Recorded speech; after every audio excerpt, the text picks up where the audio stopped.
Welcome to another episode of the College Nook podcast. My guest today is Ebony Porter, my dear friend and host of the podcast, Sis, This is 30. Ebony inspired me to start my debt-free journey by sharing her story and educating me about Dave Ramsey's 7 baby steps to becoming debt-free. So it was just natural for me to invite her to chat more about practical tips and tricks she uses on her path to becoming debt-free. I hope you will find it helpful. Check out Ebony's podcast. Again, it's Sis, This is 30. She's on Apple Podcasts, Spotify, Anchor. Follow her on Instagram at ebony.l.porter. And like Ebony mentioned, feel free to reach out to her with any questions you might have about strategies and tools that she's using on her debt-free journey. Enjoy. Well, I'm here with Ebony Porter. Ebony, welcome to my College Nook podcast. How are you doing? I'm doing fantastic. Thank you for having me, Natalie. I see that you are already kind of getting ready for your Christmas festivities. Am I right with your Yeah. little Santa hat? Yes, that's true. That's true. So Yeah. by the time you're watching this, Christmas would have passed. But yes, getting ready for the holidays and yeah, Yeah. just enjoying life. Yeah. Are you doing Christmas shopping typically? Are you all done with that? I really didn't do much Christmas shopping this year. Unfortunately, because of the virus, I am not able to go home. Mm-hmm. So which really helps my budget. So I Yes. did some light shopping and that's it.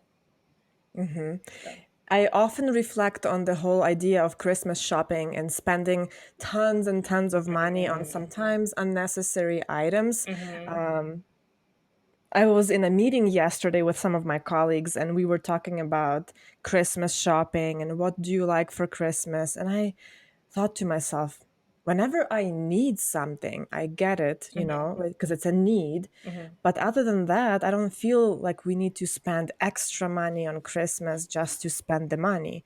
Yeah.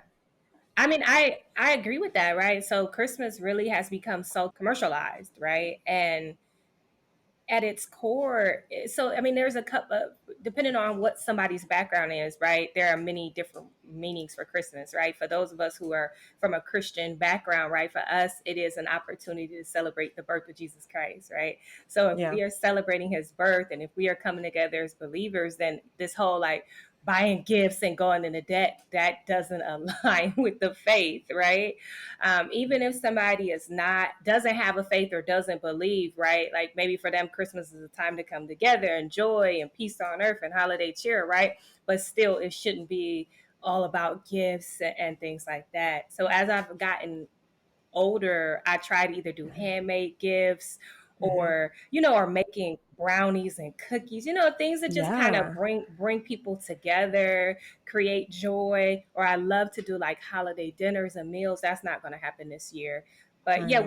we really need to check our priorities about the materialism that many of us are really wrapped up in. I know Yeah. sometimes this time of year parents feel bad because they can't buy the latest and greatest. And I'm always Hmm. telling parents, like, don't ever feel bad. Like, if you are still providing for your children, if they are safe, if they have shelter, food, Hmm. right? Hmm. Then that's what it is. And I always charge families to get creative with, make Hmm. gifts and do fun things. Now, granted, some families will say we do one gift per child or they do like a holiday trip. It's a lot of things to do, but going into all this debt, and I know we'll talk about that later, but then having to deal with it the month later, it's not worth it. And it I kind of know. then leads spirals down into more of a depression and more other issues. So Yeah. That kind of makes me think of two things. One, we are recording on St. Nicholas Day. In Ukraine, this is like an equivalent to Christmas. So uh-huh. the majority of gift giving for children is happening today, actually. Okay. And I remember when I was growing up, little things like even a bag of tangerines with Yeah. some, cool chocolate bar Yeah, was yeah. enough for me to make me happy. Yeah. And I don't know why, parents feel the pressure to buy all these expensive gifts. I guess kids go to school and compare each other. Mm-hmm. gifts. Maybe that's what it is. I don't know that pressure since I don't have my own children. Yeah. Um, Well, it's but I society. would I mean, just, yeah, like society, when we cut on the TV, right? When you cut on social media, it's always the latest and the greatest. And if you are not rooted in something, or if you're not grounded and you don't have like a good foundation of your family, then when your yeah, kids go, or your fam or you yourself, when we go and see stuff, then we start comparing, and then we start thinking, oh, that's not enough, right? So we hmm, have to make sure as individuals we have a solid foundation. So for you, like you yeah, said, a bag of tangerines and a chocolate, that was enough for you, right? yeah, And that's how it should be, you know what I mean? So I think we hmm, need to check our priorities are out of order. That's why. And of course, like, it's a marketer's dream on a Saturday morning for your kids to be watching cartoons and seeing and constantly being fed, this is the latest and the greatest and this is what's going to make you happy, but it's a facade. it is. And I think to that extent, I feel like it's parents' job to do their best to show their kids what the true values are, that we are together, we're all Yes, healthy, yes, and the little things matter in life. yeah, And for that sure. reminds me of this one post I saw on Facebook. um, I don't know if it's real or fake, obviously. I don't Uh-huh, have a way to check that. But it was a conversation, like, social worker was writing about kids from underprivileged families uh-huh. comparing themselves to, like, oh my gosh, oh, it was about Santa not Mm, liking them because Santa brought mm, them only, a bar of chocolate, yeah. while Johnny in the class got a new iPad. Mm, So it was kind of telling parents not to share with kids that Santa's bringing the kids, but mm. I'm bringing the gifts to the children. Yeah, yeah. Yeah, I mean, It it's was an interesting. interest. Yeah, it is. It definitely is an interesting perspective, right? Um, Yeah. yeah, and another thing too, I think that sometimes we do. I'm not a parent yet, but I think we create like these unrealistic expectations. So the fact that, like, you can make, I mean, my parents did this, but you can make your Christmas wish list, right? And just like, oh, bring me gifts, but like, whatever you do, like, how have you worked for it? And some parents will say, you know, if you keep certain grades, or if you're doing excelling in these areas, then you can get this type of gift. But I think a lot of it too is that we're not really showing young people the work behind the gifts. Yeah. Like your parent, even if you're whatever your parents may be able to afford to get you, they still had to put in the work, right? So I always encourage young people, you had to put in the work to buy things and to celebrate each other, but to not get so caught up. So Yeah. And the second point I wanted to make, something that you mentioned, is when you do shop for gifts, something little or something that you can make. And I noticed that there is sort of a trend these days, more so, to support local businesses. So mm, if, or like handmade yeah, things, yeah, something that, some mother or father is putting their work into, and you can help them out by purchasing something cute from them. yeah.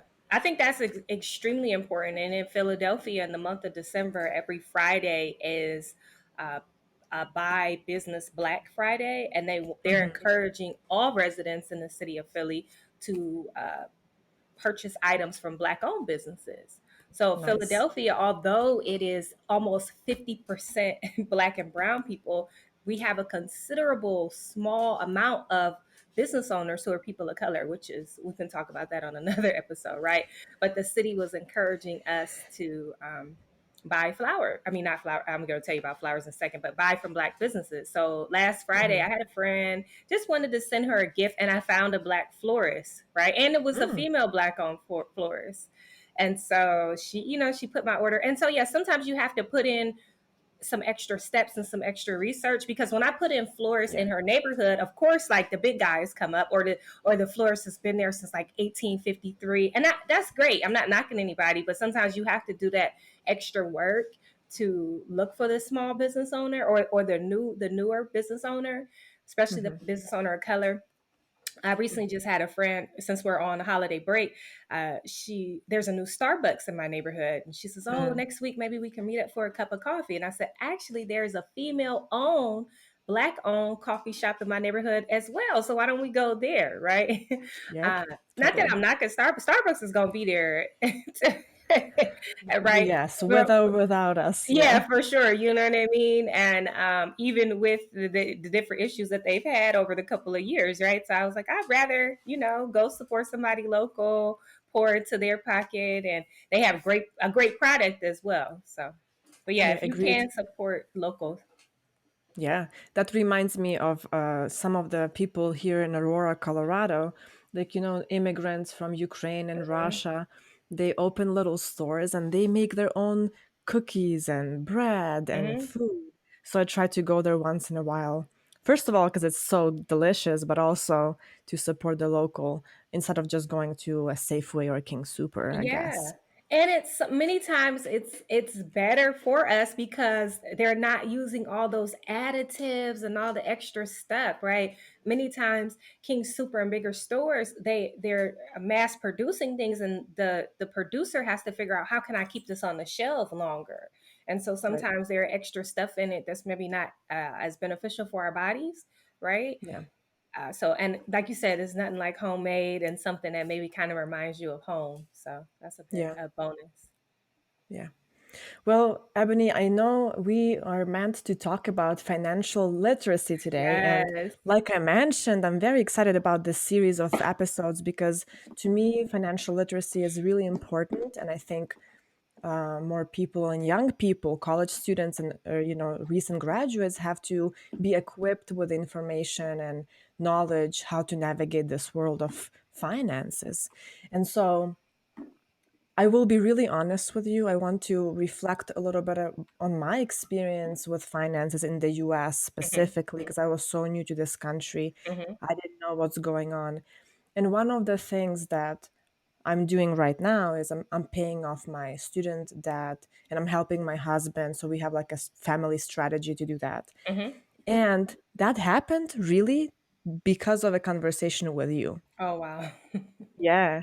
I remember I think you shared with me a couple of strategies, a couple of resources that I had no clue because honestly, internet is just filled with junk a lot of Mm. times. Hmm. So finding something reliable is really difficult. Hmm. So because I find your story and your strategy so good and valuable, I really want you to share with the listeners a couple of things. Like, first of all, today we're talking about student debt free journey. Hmm. And I'd like you to just kind of kick us off with this whole with the story and whatever you want to start, like maybe when did it start, what Yeah. is inspired you. Yeah, Yeah. that's a great, and thank you for that, Natalie. I didn't realize I had that much of an impact on you all's journey. You So did, that's you very, did. very humbling. So let me tell you when and how it started. I think in about 2015, 2016, I Mhm, have a friend named Destiny, and she introduced me to her mentor, Dr. Jennifer Brown, who works in the PT field. So one day mhm, we go over, and I get introduced to Jennifer, and we did like a Friday night in because Jennifer was like, mhm. "Oh, I'm trying to keep my expenses down. I have snacks here. Let's pop some popcorn. Let's make some snacks, And Destiny and Jennifer, they love wine, so Jennifer was like, "And I have a couple bottles here. Why would we go out? It's all here." So we just kind of did like a ladies' night in. And she had Dave Ramsey playing on in the background, and I'll talk about him in a second. So we're just chatting, and she keeps talking about keeping her expenses down and making sure you're paying off debt and having a budget. And I'm listening, right? And I'm like, okay, that's nice, but you have your PhD, and Yeah. and you're in physical therapy. Like, come on, you know what I mean? Like, What are you talking about? yeah, Yeah. yeah, you know what I mean? You've already crossed over. So we're you talking some more. And then we watched this clip, so for those who don't know, Dave Ramsey is a financial guru who is all about getting your debt down and paying cash for things. And I'll kind of break that down in a minute, some of his philosophies. But either way, we were watching a segment on Friday night. I think maybe it was just like from YouTube or something. And he does Mhm, this program where couples or individuals come and they do a debt-free screen, and they come on the show and they talk about their journey to getting out of debt, right? And how maybe difficult or challenging it was, but how they got out of debt. And then they Mhm. do like, we're debt free. And, they scream and celebrate. And then Yeah. they figure out, okay, now we don't owe anybody anything. What's next? So, I kind of watched it and I'm still like, okay, that's great. And in my mind, I'm thinking, but they're married. That's too income, all like excuses, to be honest, are Yeah. just rolling in my head. And, Jennifer, she's still chatting with us. And then at one point, she starts telling the journey of her sister. Now, Hmm. Jennifer is African American. So for me, it spoke to me because I am now talking to another person of color, right? And that's what really resonated with me. And she Yeah. says, unfortunately, her sister had died a couple years ago, but she said when my sister died, she left behind $500,000 in cash and assets. Mm. And then she had me. I was like, oh, they're not just talking, they're really living this thing out, right? And I'm like, Uh-huh. wait, how do you pass away before 60 and have $500,000 in cash and assets? Right. And Yeah. so then, Unbelievable. yeah, so that like hooked me in. And so she was like, you need to get the Total Money Makeover Uh-huh. by Dave Ramsey. It's a book about getting out of debt. So it's the Total Money Makeover. So, I'm like, okay, I heard about your sister. I'm listening to this guy named Dave Ramsey. I'm hearing this, in the background, watching the clip. And now she's telling me to get the Total Money Makeover. And she kept talking about, and Natalie, I'm going to pause in a second to let you jump in because I'll talk about budgeting and things in a minute. But she kept talking about like a budgeting, zero-based budgeting. But when we left, she said, get the book. And I was like, okay, I'm not going to buy the book. I'll go to the library and see if they have the copy. And Yes. I rented the book from the library and it changed my life. So I'll pause right there to see if you had any questions and I'll talk Yeah. more about the book and the impact that it had and why that sparked my debt free journey. But to the beginning of it was, Destiny and Jennifer and turning me on to Dave Ramsey and the Total Money Makeover. That's excellent. So you see, the situation was really sort of kind of random. You happen to be at the friend's house and then listening to this conversation, and having somebody going through that really showcases that you can do that too. And I totally agree with you. When I started thinking about it, I was like, well, I can probably try and do a little bit of that payoff, but I really didn't know that I can do it more effectively because I was trying to think of excuses like you mentioned. Oh, but I have a car payment, or but I have now a house, or multiple things come to my mind. But then you mentioned Dave Ramsey, and I started looking at his YouTube videos and just getting educated on some strategies. But I want to really kind of ask you, what are some of the main takeaways you took from the book? Great. And what were your next steps in this journey? Yeah. So the first thing, and I have this is a journal, but this is my financial journal. So the biggest thing with Dave is that if you're going to follow his teachings, if you will, is that you have a zero-based budget. So Hmm. every month, that means I know all of my expenses. I know what I'm bringing in, and every dollar gets put somewhere, Hmm. right? So, first of all my expenses get paid, right? Then I go after my debt, right? Hmm. And so, when you are initially trying to get out of debt, you're not saving. And I know that for some people that may sound really radical, but the goal is if you get out of debt quicker and, as fast as possible, then you can go save as aggressively as possible, right? Yeah. So, first of all, you got to start with a budget. That is a Hmm. word that people don't like, right? Like we just talked about Christmas and spending. We don't like a budget because it puts a restriction or a boundary. And I think that's another problem that we have in American culture is that we don't like boundaries. And boundaries are really good in terms of helping us reach goals, right? And so every month, set your budget. I can't tell you how many times I talk to people and they don't really know like how much their monthly expenses are, Hmm. right? Or they kind of have a feeling like what they make, or oh, I got paid today. What do you mean you got paid? Like I can tell you when I get paid. I can tell you if I'm missing 2 pennies out of my check. Like Hmm. I check, you know what I mean? I know how much I make every pay period, right? Yeah. I can tell you when taxes have increased because I'm like, oh, wait a minute, my check is. I remember one time I was with a coworker and I was like, my check is $3 short. She was like, you know when your check is? Yes, I know when $3 is missing because I am that tedious about my money. Yeah. If we don't have a budget, you look up and it's like you have a hole in your pocket. You don't know where things are going. So Right. every month I set a budget, right? So Mm-hmm. our fixed expenses, which is our housing, right, the utilities, your phone, insurance. And if you have a vehicle, I'll talk more about some radical things that I did to keep my budget down, but Mm-hmm. every month knowing how much your expenses are, right? Then when you're trying to get out of debt, you need to eliminate things that are like extras Mm-hmm. that aren't essential.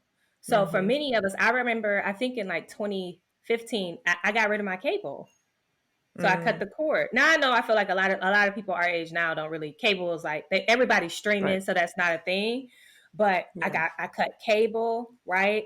Um, I used to love getting my nails done and things. I'm like, no, those type of things are extra, and I'm in debt. So and although, and granted, you all, it's not going to be forever. I'll be able to get my nails done eventually, but we have to cut our expenses and remove things that are not um, necessary. One another thing too, like the first month, you just need to track your spending. People are surprised, like, oh my goodness, maybe I spend $40 a week on Mm. coffee. Mm-hmm. That's Mm-hmm. a pretty expensive habit after a while, right? Yeah. Yeah. And I just wanted to jump in here and say that that was one of the very eye-opening experiences for me. I got a little budget kind of planner and I had written down every single dollar and cent that I spent the entire, I think it was an experiment for 2 or 3 months. I wanted to really see where our money goes. And so I would track, okay, expense to the point of like not Walmart receipt $50, but every single item. And then I would say need or want, need or want. To me personally, I was like, oh, these wants can wait, Mm-hmm. right? And so, what was important to me to realize is that I shouldn't be just buying things and walking into the store and like grabbing things off of the shelf, but come prepared, walk in with a grocery list, walk in Mm-hmm. like, hey, I do need a body lotion because it's so dry in Colorado. Mm-hmm. I need it. Let me add it to my list, Mm-hmm. you know? And that way I was able to definitely cut some of the expenses when I just started my journey. Yeah, I think that that's crucial, right? So every month I tell myself how much I'm going to spend on groceries. I tell myself how much I'm going to give myself for restaurants, right? And kind of entertainment. These are line items on the budget, because if Right. not, you'll look up, especially like in the summer and spring months, and you'll get an invite like every weekend, or hey, we're going here, we're checking out this new restaurant, or we're supporting this place, and then you look up and you're like, oh my goodness, I've spent so much on food. A lot of Yeah. us don't realize how much we are spending on food, and sometimes we have a lot of waste. Yeah. So literally if I'm getting my hair done, that's a budgeted item, right? Like, so if you like to get a cut and color, then you make it a budget item. For me, for a while, when I was really uh when I was heavy, initially kicking off, I was like, oh, I'm gonna start doing my own hair.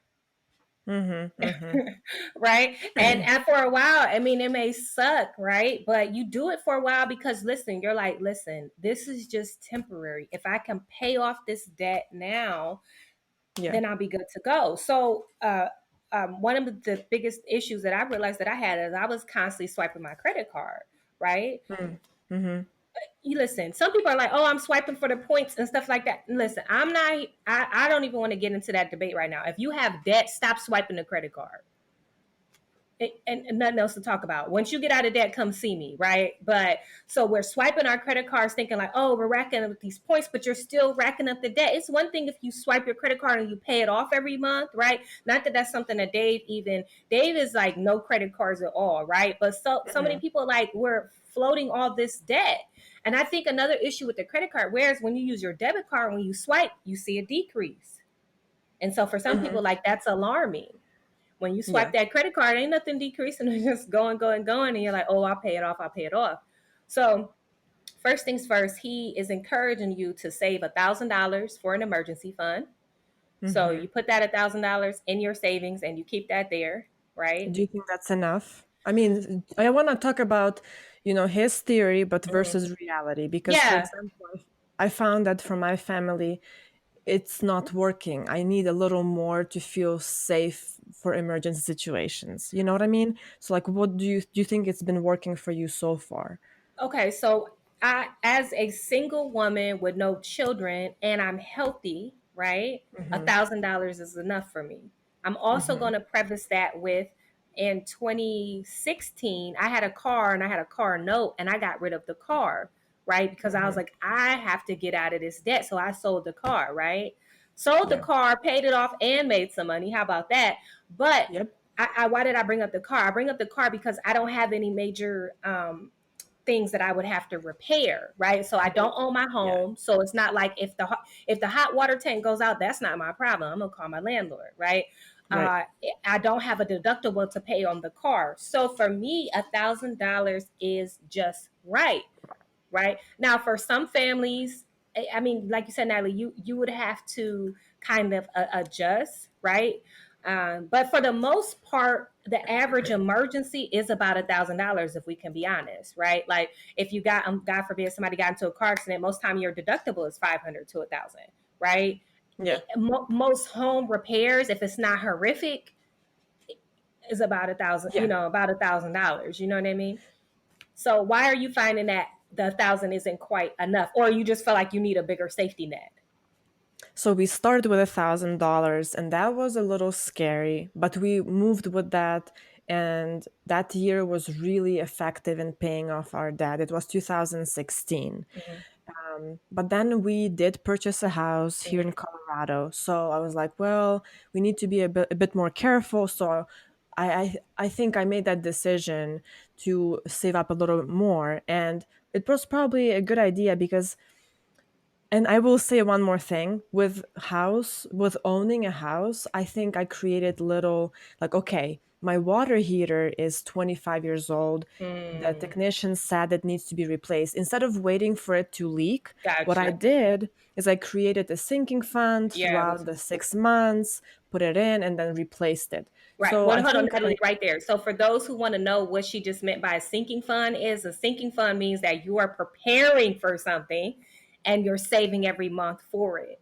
So I just wanted to Yep. put that in there. There, and Yes. listen, for the most part, as much as possible, things shouldn't surprise us. I mean, granted, things Right. come up, right? But like she said, Natalie just said she was being proactive. She didn't wait for the 25-year-old water heater to go out. She said, let me start saving for it now. Yes. And that's what personal finance is. Let's prepare for what we can now, right? Even when it Also comes to the from hot. Dave Ramsey. Yes, for Yeah. sure. But even Dave Ramsey also says, like, Christmas isn't an emergency. Prepare for it now. So if it's January, start saying put 25, 50, whatever a month away for holiday expenses. So then when December hits, you're like, great, this is my budget. And this is what I can do for the holidays. But sorry, so you said you found that you needed to save for the hot water tank, and then That what was else? my approach, right? So you're, Mhm. like you mentioned, I was proactive about those types of things. But then also it does happen, emergencies obviously happen. Yeah. Like this year, my husband had to get into emergency surgery. Mm-hmm. Everything's good and all, but now we have to pay this huge out of pocket maximum bill, which is going to be $3,000. Mm-hmm. And I'm hoping that they're willing to do like zero interest Mm-hmm. payments. But it's just, for me, I found that $1,000 was just a little on the lower end of what I was comfortable with. And I think that's important too, sometimes, to find what you're comfortable with. Yeah. And you know how you mentioned that you got rid of all of the credit cards? Uh-huh. For example, again, are you comfortable with keeping track of all of your expenses? For example, whenever I go into grocery shop and I Uh-huh. do swipe my credit card, Uh-huh. that immediately gets checked off of my debit. So I'm not being kind of blindsided that I still Uh-huh. have that full amount. So if you are that organized, if you are willing to put in those extra minutes every single day to keep track of it, it could be, still beneficial, because I will say those points then I use for things like Christmas gifts or Hmm. whatever else. Yeah. Well, here's the thing though, Natalie. What you're talking about is being extremely organized and in control of Yeah. your finances. The average person isn't.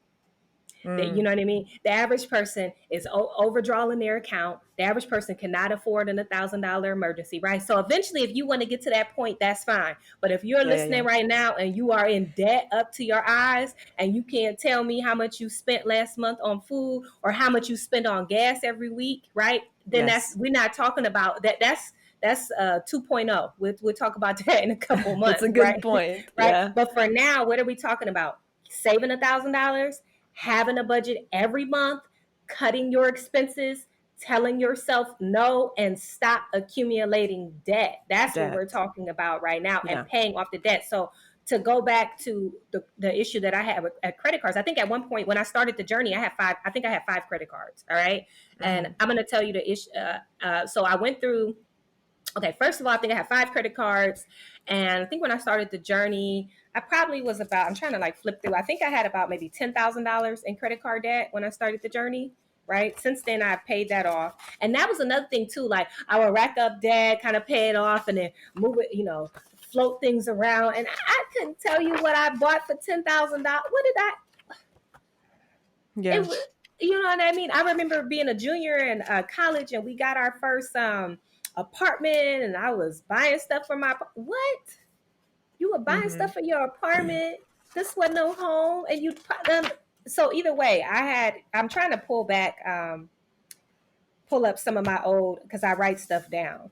Right. So Yeah. every month I was writing things down. But I think at the peak I had $10,000 in credit card debt. So listen, y'all, what did I do? Got my expenses down. And oh, another thing too that he encourages is that you rank your debt smallest to largest and you just start attacking. So I think I attacked, I had a student, a loan, a Perkins loan through the university, Hmm. and I think that was like less than 5,000. So I attacked that, paid that off. Then I went and paid the $10,000 off on a credit card. Then I took all my credit cards, and I will never forget. I think in 2017, 2018, I went into the break room at my job because we had a shredder, and I threw all my credit cards in the shredder. Nice. And two of my coworkers were in there, and I wasn't like, I was just, and somebody, they were like, "What are you doing?" I was like, "I don't want to deal with credit cards, and I don't want the Yeah. debt." And my one friend said, "What if you have an emergency?"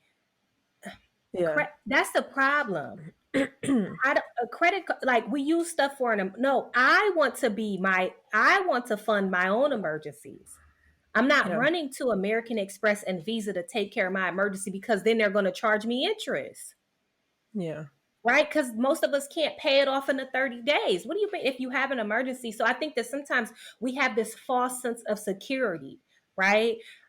Yeah. And I get it. Some people may be like, well, no, I used the credit card one time for emergency and I was able to pay it off. Okay, fine. But the fact that that's the default, we should be our own default, right? And I think that's the struggle. So I threw all the credit cards in the recycling bin. And then that summer, oh, okay, so I threw them away. And then I called Chase and I closed that one. Another one was through a department store, which went out of business. And that was really easy. So then that card just closed. Hmm. And I think I had two with Chase and then the one with the department store, right? And then that left me, I can't even remember. I had one with Ohio University and one with Key Bank. I can't remember the fourth one, but either way, like I was just calling people and I'm like, close this card, right? And some people are like, no, that affects your credit. I didn't really take that big of, I didn't take it that big of a hit, so I closed the card. But I had two cards that were still open, right? And I can't remember. I don't remember why I didn't call those two companies, to be Mm. honest. And I'm kind of grateful that I didn't. So this is what happened. I decided to rent a rental car. Right now, rental car Hmm. companies will rent you a car with a debit card. That's another thing Dave talks about. So then that summer, I was like, okay, I'm going to get a rental car, and I called the company, and I asked them, what all do you need when you bring a debit card? And they're like, okay, we need a utility, we need this, that. I mean, it was like it could have been easier to give A blood. lot. Yeah, but I was like, okay, whatever. I'm gonna bring all the information. So I bring all my information. They're like, and then they give me the car. They're getting ready to give me the keys, and I put the debit card, and they're like, "Oh, you have a debit card?" And I was like, "Yes, I have a debit card." I talked to the manager. He told me all this information. They're like, "Well, we had an issue. When you use a debit card, you can only rent a standard vehicle, and because we didn't have any standard vehicles on the lot, we upgraded you to a premium vehicle." I'm like, okay, that's great. That don't have nothing to do with me. I didn't ask you for the upgrade, you know? So then there was like all these additional restrictions with the Yeah. debit card, right? So long story short, I ended up not for rental car purposes, right? Not that I really have been going anywhere now. I do keep a credit card for rental car purposes. The other issue too is when you go to when you travel and you need to rent a car from an airport, that most rental car companies, there you can't rent a car with a debit card at the airport, right? Now Dave has a partnership with a rental car company called Dollar Rental, and I think that company will. But if you want to go through like Hertz Enterprise through an airport, there's They no way in the won't. world, no, because they need that security. So yeah, I was talking about credit cards. So I paid off the credit cards. I still have two cards. I don't know. Honestly, I don't know why the other one, why I still have it. It's just one I know that I use for Sitting. rental card purposes. The other one is just kind of, it's just sitting there, to Yeah. be honest. I guess I should go ahead and close it. I don't know why I never closed it. Yeah, that's some food for thought. So I do have two follow-up items on here. Hmm. One, let's say, you are a college student, freshman, sophomore, and all the things I hear is like, hey, in order to build credit history, in order to be able to make purchases in the future as an adult, you have to start early building your history.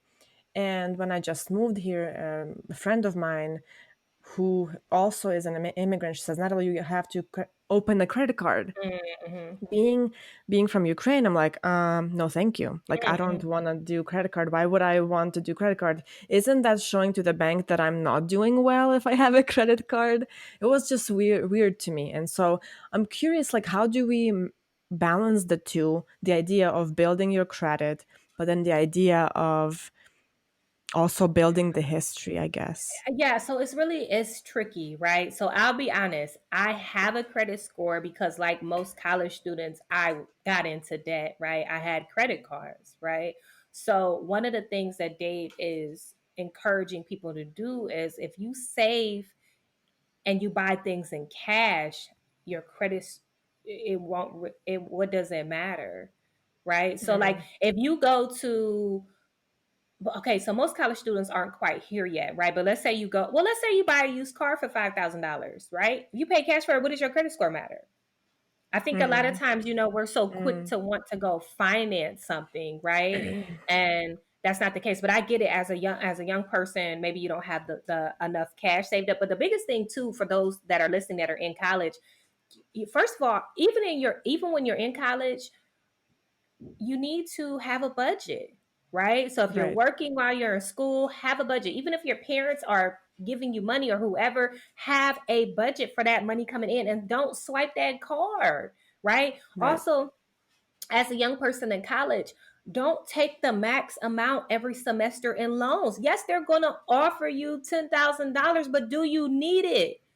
You need to total Yeah. up what are my expenses, right? And if you decide to borrow, which we shouldn't be doing, but only borrow your expenses, right? And then for those things that you want extra, go on and get a job. I mean, we both Yeah. worked when we were in undergrad and grad school, right?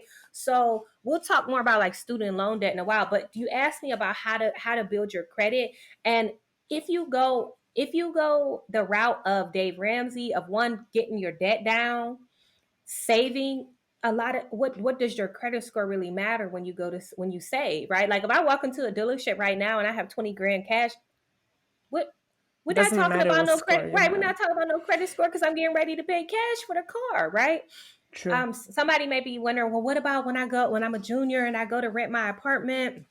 Right. And there are other things that you can show, right? If you've been, because I know that when you go to rent, they run your credit score, right? Mm, But if you can show you have so much in cash, once again, yeah, what does it yeah, matter, right? When we go to buy a house, I get it. They're going to be checking for a yeah, credit score, but if you there are companies that will work with you with no to low credit scores, right? And I'm not talking about like these companies that are like taking advantage of people. No, like if you have a no credit score, but you have the cash and you can show there are different banks that will write special loans for the home, right? right. So I wouldn't get so caught up in it. What I would do is to make sure that my debt was down, Mm-hmm. right? And I wouldn't get caught up in this facade, right? Because Dave always says cash is king. So the more cash you can put on the table. Like I remember I had watched this 2020 special a couple years ago, and it was Uh-huh. about doctors who just flat out they didn't pay their medical loans because it was so high, and everybody's like how are they still in these penthouses and in these Mercedes, because they were like, they were following them around and like Dr. such and such, he didn't pay his loans but he's in a new Mercedes and you know what I mean. Or they would like run up to the person when they are going into their penthouse, right, and they're like, how are they doing it, and the doctors is paying cash for stuff. So Yeah. I'm not encouraging that behavior, right? But they were like, I'm not ever probably I don't either. They didn't want to pay off the loans or didn't wasn't bothered, but they just start paying cash for stuff. Still get Mm-hmm. what Mm-hmm. you want, you know what I mean? Mercedes don't care if you owe $300,000 to the federal government student loans, or Sally Mae, if you walked into the dealership with $50,000, they don't care nothing about that. Yep. They'll take So the cash. yeah, so I think that's the biggest thing as a young person. If you're listening, keep your expenses down. Don't borrow so much in student loans. Look for summer jobs, look for scholarships, look for paid internships when possible, right? Yeah. Maybe you rent, or maybe you don't. The biggest thing for us, like when we went for grad school and I went for undergrad, we attended Ohio University, got on my shirt, but we had a strip on uptown called Court Street. And a lot of times people were like, I want to live on Court Street. That was like the creme de la creme, right? Well, do you have a Mm-hmm. Court Street budget? Because I didn't have a Court Street budget.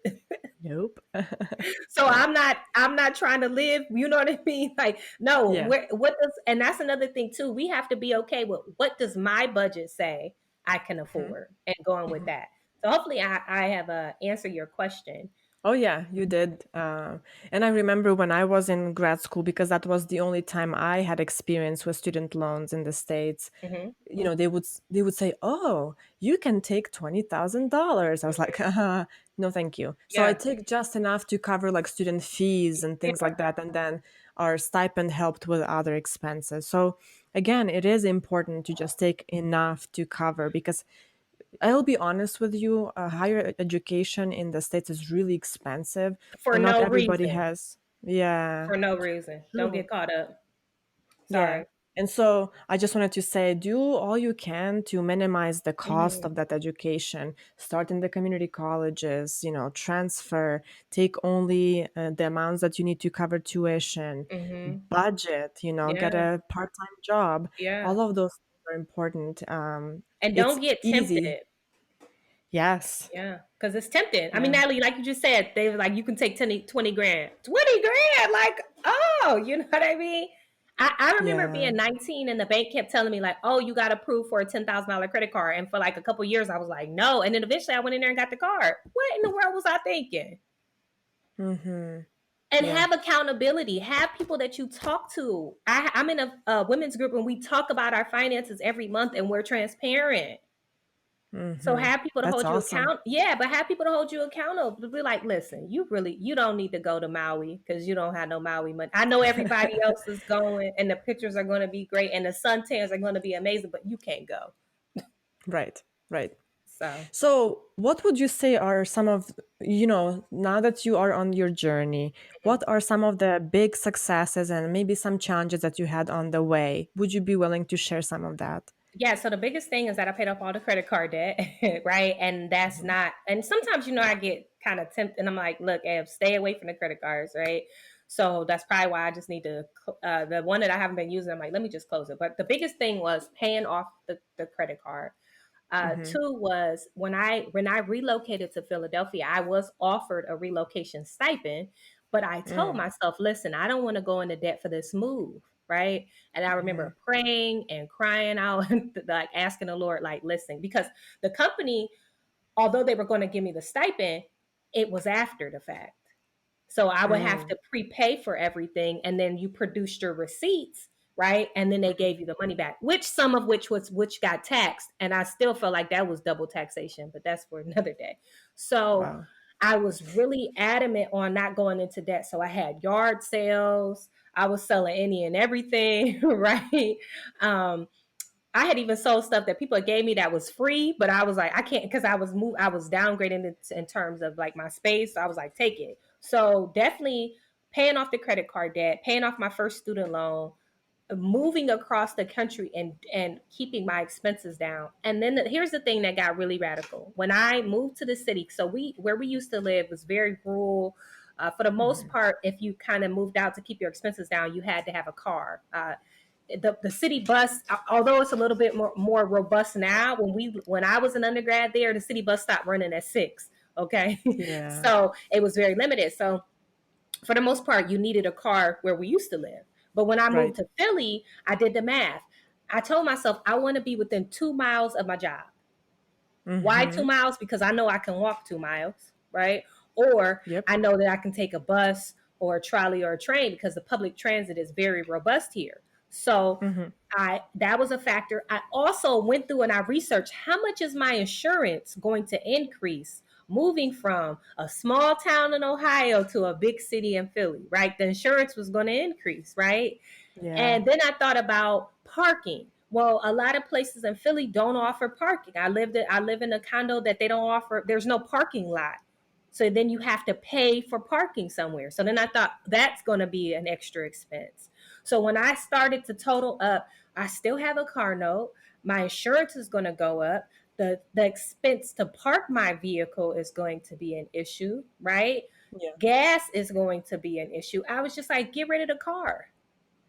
To me, I'm like, I'm not in a Maserati. You know what I mean? Sure. Like, some people have a luxury vehicle and they have the budget to say, all right, I'm gonna park my car. I mean, in a lot, and because that's another thing too, Natalie. Sure. An uncovered lot was like anywhere from like $100 to $125 a month. A covered lot was 200 to 300 a month, mind you. And That's I still crazy. had a car note. At Yeah. that point, I'm like, I'm in a little Hyundai. Like, you know what I mean? If I add 200 or $100 onto it to park it, might as well go get a Mercedes. Yep. So that was my biggest thing. And not being like connected to the materialism of it. I just like got rid of the car. So, and I paid it off, and then I used some of that money to help me move. So those were some of my biggest things to date. Mm-hmm. um, Staying out of the debt, out of the credit card debt, and maintaining that has been I'm very proud of myself about that. Maintaining my monthly budget. Like some months, I'm like, listen, my groceries this month is $100. What can I get for $25 a week? Yep. Really just Yeah. sticking to that. And I'm about 2 years away from having all my student loan debts paid off. So I'm really excited. My goal for my student loan debts is before my 34th birthday to have my student loan debt paid off. So those are things that Nice. I'm excited. And listen, you all, along the way, yes, it's going to be uncomfortable. Yes, you're going to bump your head and make some mistakes, but like you have to remember, what is the vision? If the vision and the goal is to get out of debt, then how can I make sure that every day I'm meeting that goal? Yeah. Yeah. So, and I'll be honest, like a couple of months ago, I got a new job, and this I had been remote. I had been working from home, so this job is downtown. And because we have Mm-hmm. been, inside for so long, now I'm back downtown, and Philly has amazing places to eat. And I got a little happy. Right? I was like, oh, I'm having tacos today, Thai tomorrow. I'm like, mm-mm. So Nope. yeah. So then I was like, bring it back in. You cannot eat out 3 days a week, Right. and so. Little lunchbox from home. Yes, Yes. well said. And that's another thing too, y'all. Nelly just hit it on the head. Pack your lunch. That you be so surprised how much you'll save. Now, if you go out to eat once or twice a week, right? But pack your lunch. Make your own coffee. Make your own tea. And Yeah, and granted, you all listen, what we're talking about is temporary. If you do it for 3, 4, 5 years, then you can save and you can go and do what your heart desires. Another thing too totally. that we didn't even tap into, and I know we're getting ready to wrap up, is once we get out of debt, then we have to start saving in our savings accounts and our 401ks. If you're listening to this and you're getting ready to graduate, right? Keep your expenses down, but also understand what your employer is offering in terms of a 401k and what they match you. Right, right. Yeah, saving once you're out of college, it's another huge topic for sure. I wanted to ask you, what is your favorite budgeting tool?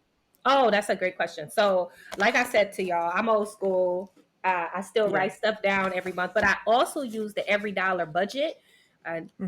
That's an app and a website offered through Ramsey Solutions through Dave Ramsey, and I use the free version. He has a paid version that like links to your bank. I'm not. I'm trying to save my coins, but I use the free budget, and literally every time I spend something, I go on and I check and make sure that what my every dollar is showing aligns with my bank, and I'm good to go, right? Yeah. But yeah, Yeah. every month I'm writing it down, and I'm also using my budgeting app daily. Another thing too that Cool. I want to share with people is once you start budgeting, you're gonna see that like your expenses go down. Like for me, I'm not swiping my debit card as much. Oh, and one thing we didn't even touch on, Natalie, is that he really is big about having cash. So initially Mm, in the journey, I would take all my monthly expenses out in cash, and you yes. have this envelope system and you keep track. And listen, if you go back and let's say let's say you give yourself a coffee budget every month, right? Well, when you get down in there, you're like, well, only got $2 left. It's Well, empty. maybe right. Well, maybe you're not getting the Starbucks. Maybe you're getting a 7-Eleven coffee today, right? Because that's Yes. all you have left.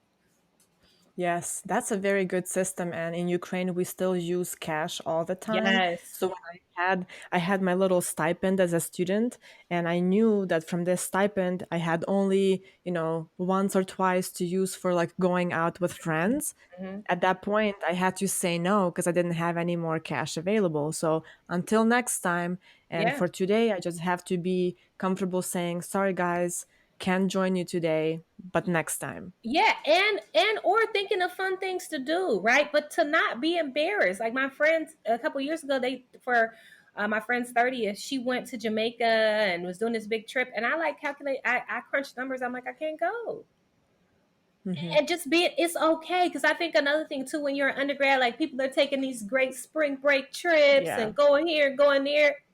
It's okay to be like, I don't have the money. What can we do locally, right, right. right? Or can we So, rent a car and go somewhere? yes. So here's my last question for our conversation, which is honestly packed with great insight and great information. But here's my last question. What would you say was the most impactful, beneficial financial advice you have gotten? I would say two things: to have a budget, to know where my money is going every month, right? And it's okay to say no. I think those are the biggest things. But and I think overall too, it's just to know that I can get out of debt. It can happen, right? Yeah, So, but having a budget and believing in myself and not racking up more debt, right? Just there's power in paying for things in cash, but definitely biggest most valuable piece of advice will be having a budget every month and then sticking to it. yeah, agreed. That's awesome.